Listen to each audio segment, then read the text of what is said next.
ലോക്സഭാ തെരഞ്ഞെടുപ്പ് ഇങ്ങ് അടുത്തെത്തിക്കഴിഞ്ഞു. പടിവാതിൽക്കൽ എത്തി എന്ന് വേണമെങ്കിൽ പറയാം.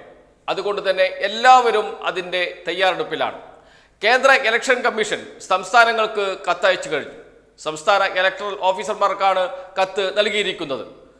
മെയ് 16-നാണ് ഡേറ്റ് എന്ന് കണക്കാക്കിക്കൊണ്ട് നടപടികൾ പൂർത്തിയാക്കാനാണ് സംസ്ഥാന ഇലക്ടറൽ ഓഫീസർമാർക്ക് കേന്ദ്ര ഇലക്ഷൻ കമ്മീഷൻ നിർദ്ദേശം നൽകി കഴിഞ്ഞിരിക്കുന്നത്. അതുകൊണ്ട് തന്നെ രാഷ്ട്രീയ പാർട്ടികളും അവരുടെ തയ്യാറെടുപ്പുകളുമായി മുന്നോട്ട് പോവുകയാണ്. കേരളത്തിൽ 2 മുന്നണികളാണ് പ്രധാനമായും ഉള്ളത്. LDFും UDFും, NDAയും ഉണ്ട് BJP നേതൃത്വം കൊടുക്കുന്ന. എന്നാൽ പ്രധാന മത്സരം LDFും UDFും തമ്മിലാണ് എന്ന കാര്യത്തിൽ ആർക്കും സംശയമുണ്ടാകില്ല. അതുകൊണ്ട് ഇരു മുന്നണികളും അവരുടേതായ തെരഞ്ഞെടുപ്പ് ഒരുക്കങ്ങൾ ആരംഭിച്ചു കഴിഞ്ഞിട്ടുണ്ട്. UDFിൽ സീറ്റ് വിഭജനവുമായി ബന്ധപ്പെട്ട് ഉഭയകക്ഷി ചർച്ചകൾ ആരംഭിച്ചു കഴിഞ്ഞു.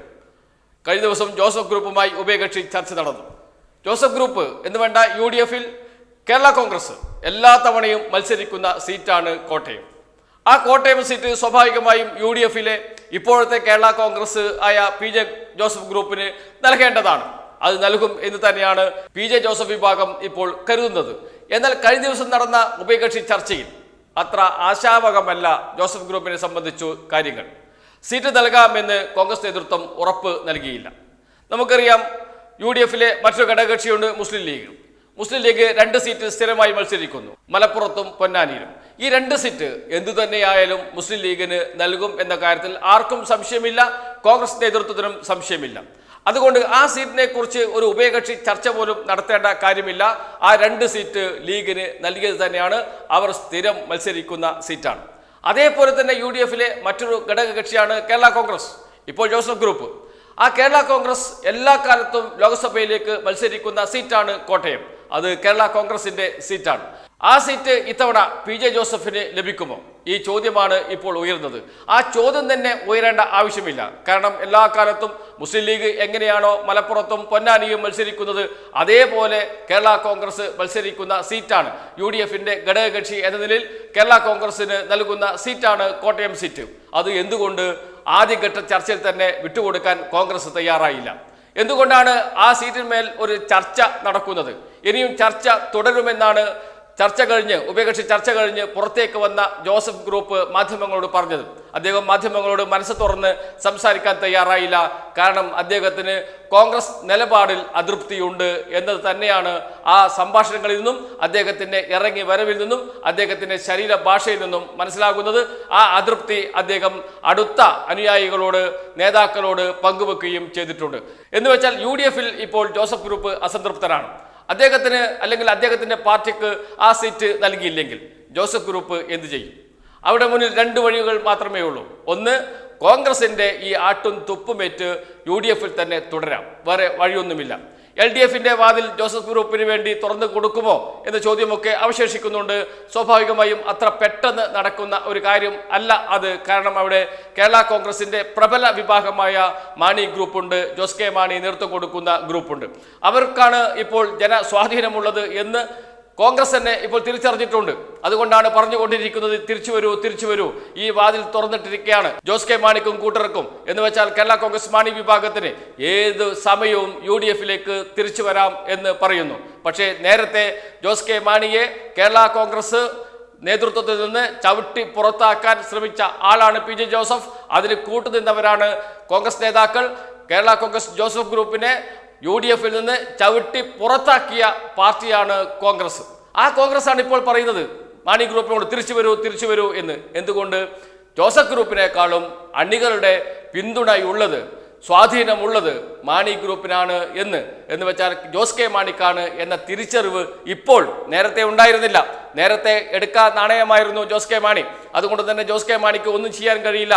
ജോസ് കെ മാണി പുറത്തു പോയിക്കോട്ടെ, കേരള കോൺഗ്രസ് മുഴുവൻ PJ ജോസഫിനോടൊപ്പം നിൽക്കും എന്നൊക്കെയാണ് കോൺഗ്രസ് നേതൃത്വം കരുതിയത്. പക്ഷേ മാണി ഗ്രൂപ്പ് UDF വിട്ടപ്പോഴാണ് അറിഞ്ഞത് അത് വലിയ നഷ്ടമായി പോയി എന്ന്.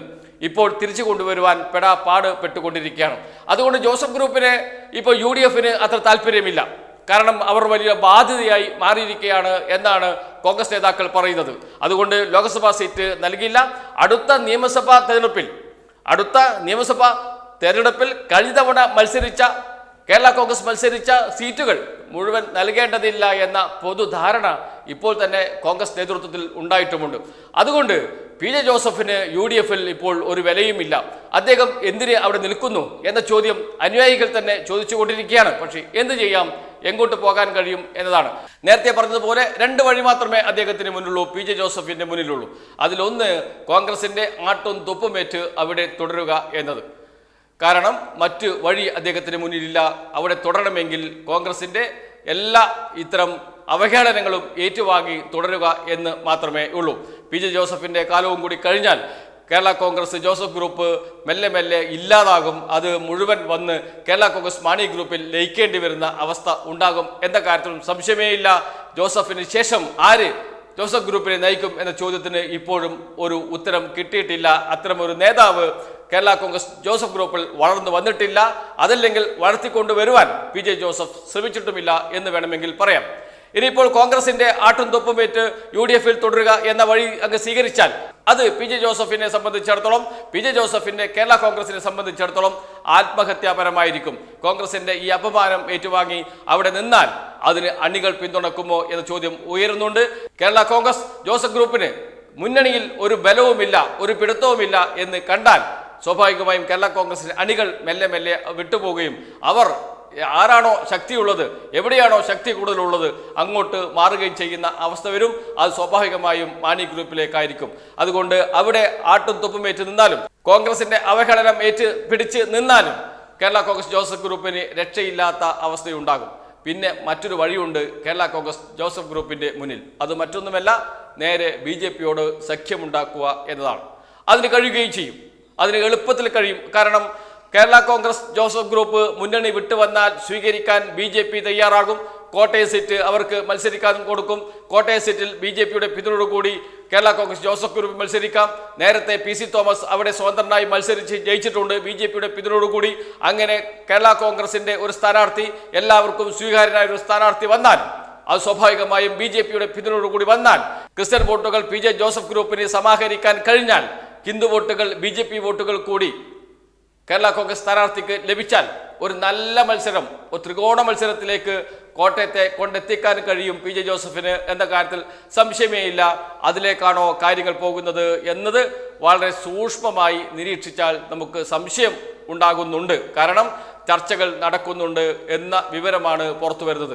BJP നേതൃത്വത്തെ ബന്ധപ്പെടുന്നുണ്ട് കേരള കോൺഗ്രസ് ജോസഫ് ഗ്രൂപ്പിലെ ചില നേതാക്കൾ. UDF സീറ്റ് നിഷേധിച്ചാൽ സീറ്റ് തരില്ല എന്ന ഉറച്ച നിലപാടിലേക്ക് കോൺഗ്രസ് എത്തിയാൽ പി ജെ ജോസഫിന്റെ മുന്നിൽ വേറെ വഴികളില്ല, ഒരേയൊരു വഴി മാത്രമേ ഉള്ളൂ. അത് BJP പാളയത്തിലേക്ക് മാറുക എന്നതാണ്. അത് BJP-യെ സംബന്ധിച്ചിടത്തോളം വലിയ ലോട്ടറിയാണ്. കാരണം അവർ ക്രൈസ്തവ ന്യൂനപക്ഷത്തെ കൈയടക്കാനുള്ള ശ്രമങ്ങൾ തീവ്രമായി നടത്തിക്കൊണ്ടിരിക്കുകയാണ്. ഇനിയിപ്പോൾ കോട്ടയത്ത് മത്സരിച്ച് ജയിച്ചില്ല എങ്കിൽ, തോറ്റുപോവുകയാണ് എങ്കിൽ BJP-യുടെ വോട്ടിംഗ് ശതമാനം വർദ്ധിച്ചു വന്നു എന്ന് കണ്ടാൽ സ്വാഭാവികമായും ജോസഫ് ഗ്രൂപ്പിന് നല്ലൊരു പരിഗണന BJP നൽകും. ഒരു രാജ്യസഭാ സീറ്റ്, വേണമെങ്കിൽ ഒരു കേന്ദ്ര സഹമന്ത്രി സ്ഥാനം, ഇവയൊക്കെ നൽകാൻ BJP തയ്യാറാവുകയും ചെയ്യും. കാരണം കേരളത്തിലെ ക്രൈസ്തവ വിഭാഗത്തിലേക്ക് കണ്ണെറിഞ്ഞിട്ട് കുറേ നാളുകളായി BJP. അവരിലേക്ക് അടുക്കാനുള്ള ചില ശ്രമങ്ങളൊക്കെ നേരത്തെ തന്നെ BJP ആരംഭിച്ചിരുന്നു. അൽഫോസ് കണ്ണന്താനത്തിന് രാജ്യസഭാ സ്ഥാനം കൊടുക്കുകയും കേന്ദ്രമന്ത്രിയാക്കിയതും ഒക്കെ അതിൻ്റെ ഭാഗവും കൂടിയായിരുന്നു. അരമനകളിലേക്ക് ബിഷപ്പുമാരെ കാണാൻ നിരന്തരം കടന്നു ചെല്ലുന്നത് അതിൻ്റെ ഭാഗമായിട്ടാണ്. പ്രധാനമന്ത്രിയും അതോടൊപ്പം തന്നെ അമിത്ഷായും ഒക്കെ കേരളത്തിലേക്ക് വന്നാൽ ബിഷപ്പുമാരെ കാണുകയും ചർച്ച നടത്തുകയും ഒക്കെ ചെയ്യുന്നത് അതിൻ്റെ ഭാഗമായിട്ടാണ്. ദില്ലിയിൽ ബിഷപ്പുമാർക്ക് വിരുന്ന് നൽകുന്നത് അതിൻ്റെ ഭാഗമായിട്ടാണ്. ക്രൈസ്തവ ന്യൂനപക്ഷത്തെ തങ്ങളോട് അടുപ്പിക്കണം എന്ന അതിയായ മോഹം BJP-ക്കുണ്ട്. അതുകൊണ്ട് വലിയ സാധ്യതയുണ്ട് പി ജെ ജോസഫ് വിഭാഗത്തിന് കേരള കോൺഗ്രസിന് BJP-യിലേക്ക് മാറിയാൽ അത് BJP നേതൃത്വം കയ്യും നീട്ടി സ്വീകരിക്കും എന്ന കാര്യത്തിലും സംശയം വേണ്ട.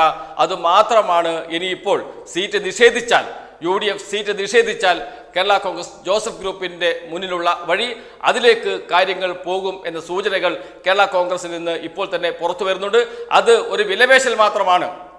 ആ വിലപേശൽ ഇവിടെ വേണ്ട എന്ന നിലപാടാണ് പ്രതിപക്ഷ നേതാവ് VD സതീശനും KPCC നേതൃത്വമൊക്കെ എടുക്കുന്നത്. അങ്ങനെ പോകണമെങ്കിൽ പോയിക്കോട്ടെ എന്ന നിലപാടിലേക്ക് KPCC നേതൃത്വം എത്തുമോ എന്ന ചോദ്യം ഉയരുന്നുണ്ട്. അങ്ങനെ കോൺഗ്രസിനെ വിലപേശി നിർത്താൻ നോക്കേണ്ടതില്ല. അങ്ങനെ ഒരു വാശി കോൺഗ്രസ് നേതാക്കൾ കൊണ്ട് പ്രത്യേകിച്ച് VD സതീശനും K സുധാകരനുമുണ്ട്. എന്നാൽ കേരള കോൺഗ്രസിനെ സംബന്ധിച്ചിടത്തോളം ഇത് ഒരു നിലനിൽപ്പിന് വേണ്ടിയുള്ള സമരമാണ്. അവർ എന്തു വഴിയും സ്വീകരിക്കും. ആ വഴി ഏതായിരിക്കും എന്നത് മാത്രമേ അറിയാനുള്ളൂ. സീറ്റ് നൽകിയില്ല എങ്കിൽ കേരള കോൺഗ്രസ് UDF വിടും എന്ന കാര്യത്തിൽ സംശയമേ വേണ്ട. അതിലേക്കാണ് കാര്യങ്ങൾ പോകുന്നത്.